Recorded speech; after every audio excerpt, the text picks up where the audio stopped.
একবার ভাবুন তো, একটা সাম্রাজ্য যেটা হাজার হাজার বছর ধরে নিজেদেরকে পৃথিবীর কেন্দ্রবিন্দু মনে করে এসেছে, সেই চীন মাত্র ১ শতাব্দীর মধ্যে হুড়মুড় করে ভেঙে পড়ল। ১৯ এবং ২০ শতকের শুরুতে ঠিক এটাই ঘটেছিল। চলুন এই বিশাল শক্তির পতনের পেছনের আসল কারণগুলো একটু খুঁজে বের করা যাক। হ্যাঁ, এটাই আমাদের আজকের মূল প্রশ্ন। কিভাবে প্রায় ২০০০ বছরের একটা পুরনো সভ্যতা, যেটা নিজেদেরকে সবকিছুর কেন্দ্রে ভাবত, সেটা এত তাড়াতাড়ি পতনের মুখে পড়ল? চলুন তাহলে ধাপে ধাপে এই রহস্যের জটটা খোলা যাক। তো সবার আগে আমাদের এটা বুঝতে হবে যে চীন আসলে নিজেদেরকে কি ভাবত। তাদের চোখে চীন ছিল মধ্য রাজ্য, মানে আক্ষরিক অর্থেই পৃথিবীর কেন্দ্র। তাদের বিশ্বাস ছিল যে সভ্যতার চূড়ায় যদি কেউ থাকে তো সেটা তারাই, আর বাকি দুনিয়াটা হচ্ছে অসভ্য বর্বরদের জায়গা। চীনের এই বিশ্বদৃষ্টির একদম কেন্দ্রে ছিল এই নজরানা প্রথা। আর এটা কিন্তু শুধু একটা বাণিজ্যিক ব্যাপার ছিল না, বরং এটা ছিল একটা রাজনৈতিক আর সাংস্কৃতিক সিস্টেম, যা দিয়ে চীন তাদের আধিপত্য প্রতিষ্ঠা করত। মানে আশেপাশে দেশগুলো নজরানা পাঠিয়ে আসলে এটাই স্বীকার করত যে চীনের সম্রাটই তাদের ওপরের শক্তি। আর এই নজরানা প্রথার একটা ঝলজ্জান্ত উদাহরণ ছিল কাউটাউ প্রথা। বিদেশি দীদদেরকে সম্রাটের সামনে ঠিক এভাবেই নতজানু হতে হতো। এই যে মাথা মাটিতে ঠেকানো, এটা ছিল চীনের প্রতি তাদের পুরোপুরি আনুগত্যের প্রতীক। একবার ভাবুন তো, পশ্চিমা দেশগুলোর কাছে এটা কতটা অপমানজনক মনে হতো। আচ্ছা, ১৭৫০-এর দশকের দিকে চীন বাইরের দুনিয়ার সাথে তাদের বাণিজ্য প্রায় বন্ধই করে দিয়েছিল। বিদেশিদের জন্য খোলা ছিল শুধু একটাই দরজা, ক্যান্টন বন্দর, আর সেখানেও ছিল ভীষণ কড়াকড়ি নিয়মকানুন। এই নীতিটাকে বলা হতো রুদ্ধদ্বার নীতি বা ক্লোজড ডোর পলিসি। চীনের এই নিয়ন্ত্রিত আত্মকেন্দ্রিক দুনিয়ায় এবার একটা নতুন শক্তির আগমন ঘটল। ব্রিটিশদের বাণিজ্যিক স্বার্থ চীনের এই বন্ধ দরজাটাকে একেবারে ভেঙে ফেলার জন্য তৈরি ছিল, আর এর ফল হয়েছিল খুবই ভয়ঙ্কর। আসলে সমস্যার মূল ছিল বাণিজ্যের এই বিশাল ফারাকটা। ব্রিটিশরা চীনের চা, রেশম আর পোর্সেলিনের জন্য একেবারে পাগল ছিল, কিন্তু চীনারা ব্রিটিশদের বানানো কোনো জিনিস কিনতেই চাইত না। ফলে কি হলো? ব্রিটেনের সব রূপা সোজা চীনে চলে যেতে লাগল, যা ব্রিটিশ অর্থনীতিকে একেবারে দুর্বল করে দিচ্ছিল। এই বাণিজ্য ঘাটতি মেটাতে ব্রিটিশরা একটা ভয়ঙ্কর রাস্তা বের করল। তারা ব্রিটিশ ভারতে তৈরি হওয়া আফিম চোরাই পথে চীনে পাচার করতে শুরু করল, অংশ পরিমাণে। এর ফল হল মারাত্মক। চীনের লাখ লাখ মানুষ আফিমে আসক্ত হয়ে পড়ল, আর বাণিজ্যের পাল্লাটা ব্রিটেনের দিকে ঝুঁকে গেল। চীন সরকার যখন এই বিধ্বংসী আফিমের ব্যবসা বন্ধ করার চেষ্টা করল, তখন ব্রিটেন সরাসরি যুদ্ধই ঘোষণা করে দিল। এটাই ছিল প্রথম আফিম যুদ্ধ। আর সত্যি বলতে এটা ছিল একটা অসম লড়াই। চিং রাজবংশের পুরনো দিনের সামরিক ব্যবস্থা ব্রিটিশদের আধুনিক যুদ্ধজাহাজ আর অস্ত্রের সামনে দাঁড়াতেই পারল না। প্রথম আফিম যুদ্ধে হারটা ছিল কেবল শুরু। এরপর চীনের ওপর এমন সব চুক্তি চাপিয়ে দেওয়া হলো যেগুলো ধীরে ধীরে চীনের স্বাধীনতা আর সার্বভৌমত্বকে কেড়ে নিতে শুরু করল। ইতিহাসে এগুলো অসম চুক্তি নামেই পরিচিত।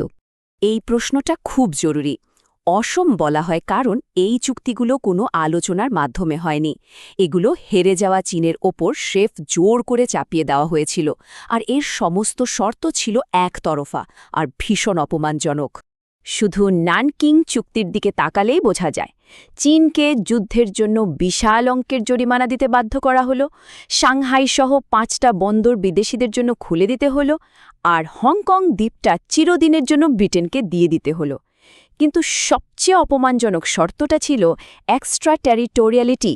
এর মানে হল চীনে থাকা কোনো বিদেশি যদি অপরাধ করে তার ওপর চীনের আইন খাটবে না। ভাবা যায়? ব্রিটেনকে দেখে অন্য পশ্চিমা শক্তিগুলো যেমন মার্কিন যুক্তরাষ্ট্র আর ফ্রান্স, তারাও ঝাঁপিয়ে পড়ল। তারাও একই রকম চুক্তি করে নিজেদের সুবিধা আদায় করে নিল। এর ফলে চীন আসলে নিজের দেশের উপর নিয়ন্ত্রণ হারিয়ে পশ্চিমা শক্তিগুলোর খেলার মাঠে পরিণত হল। তবে এই বাড়তে থাকা সংকটের মুখে চীন কিন্তু চুপচাপ বসেছিল না। তারা নিজেদের অস্তিত্ব বাঁচানোর জন্য মরিয়া হয়ে উঠেছিল। কিন্তু এই বিপদ থেকে কিভাবে বের হওয়া যায় তা নিয়ে চীনের ভেতরেই দুটো একেবারে ভিন্ন চিন্তাভাবনার জন্ম হল। হ্যাঁ, দুই ধরনের প্রতিক্রিয়া দেখা গেল। একদিকে ছিল ওপর থেকে চাপানোর সংস্কার, যেটাকে বলা হয় আত্মশক্তি আন্দোলন। তাদের লক্ষ্য ছিল আমরা পশ্চিমাদের প্রযুক্তি নেব কিন্তু নিজেদের সংস্কৃতি ধরে রাখব। আর অন্যদিকে ছিল সাধারণ মানুষের ভেতর থেকে উঠে আসা বক্সার বিদ্রোহ। তাদের লক্ষ্য ছিল একটাই, সব বিদেশিকে মেরে দেশ থেকে তাড়ানো। কিন্তু ওপর থেকে চাপানো এই সংস্কার আন্দোলনটা পুরোপুরি ব্যর্থ হল। কারণ এটা আসল সমস্যা, মানে দুর্নীতিতে ভরা সেকেলে রাজনৈতিক ব্যবস্থাকেই বদলানোর চেষ্টা করেনি।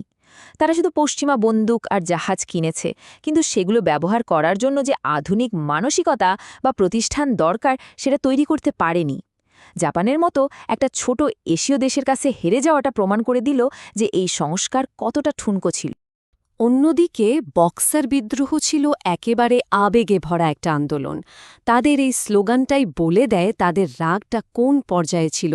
তারা বিদেশি আর ধর্মান্তরিত চীনা খ্রিস্টানদের উপর নৃশংসভাবে হামলা চালিয়েছিল, কারণ তাদের মতে চীনের সব সমস্যার মূল ছিল এই বিদেশিরাই। বক্সার বিদ্রোহের পরিণতি চীনের জন্য আরও ভয়ঙ্কর হল। ৮টা বিদেশি শক্তির একটা যৌথ বাহিনী খুব সহজেই এই বিদ্রোহ দমন করে ফেলল। আর তারপর চীনের ওপর চাপিয়ে দেওয়া হল বক্সার প্রোটোকল নামে আরও একটা অপমানজনক চুক্তি। এই চুক্তি অনুযায়ী চীনকে অমছম বড় অঙ্কের ক্ষতিপূরণ দিতে হল, আর চীনের মাটিতে বিদেশি সেনা রাখার অনুমতি দিতেও বাধ্য করা হল। তো এই পর্যায়ে এসে চিং রাজবংশ একের পর এক হার, অপমান আর ভেতরে সংকটের ভারে টলমল করছিল। কয়েক দশক ধরে জমে থাকা ক্ষোভ আর হতাশা এবার একটা চূড়ান্ত বিস্ফোরণের জন্য তৈরি হচ্ছিল। শেষ পতনটা কিন্তু হঠাৎ করে আসেনি। বহিরাগত মাঞ্চু শাসকদের বিরুদ্ধে মানুষের মনে অনেক দিন ধরেই ক্ষোভ ছিল। তার সাথে যোগ হল লাগামছাড়া দুর্নীতি, ব্যর্থ সংস্কার আর সান ইয়াতসেনের মতো নেতাদের বিপ্লবী চিন্তাভাবনা। পুরো দেশটা যেন একটা বারুদের স্তূপ হয়েছিল। শেষ পর্যন্ত ১৯১১ সালে একটা রেলপথ নিয়ে গণ্ডগোল সেই বারুদে আগুনের স্ফুলিঙ্গের কাজ করল। বিপ্লবের আগুন দাবানলের মতো সারা দেশে ছড়িয়ে পড়ল। চিং রাজবংশ বুঝে গিয়েছিল যে তাদের সময় শেষ। ১৯১২ সালের ১২ই ফেব্রুয়ারি চীনের শেষ সম্রাট সিংহাসন ছেড়ে দিলেন, আর এর সাথেই চীনে ২০০০ বছরেরও বেশি সময় ধরে চলা সাম্রাজ্যিক শাসনের অবসান ঘটল। সাম্রাজ্যের পতন তো হল, কিন্তু এটা কোনো সমস্যার সমাধান ছিল না, বরং এটা ছিল আরও অনেক বেশি জটিল আর বিশৃঙ্খল একটা নতুন অধ্যায়ের শুরু। চীনের সামনে তখন এক ঘোর অনিশ্চিত ভবিষ্যৎ। এই বিশাল দেশকে কে এক করবে? এর পরের কয়েক দশক চীনকে যুদ্ধ, বিভেদ আর আরও অনেক রক্তপাতের মধ্যে দিয়ে যেতে হয়েছে।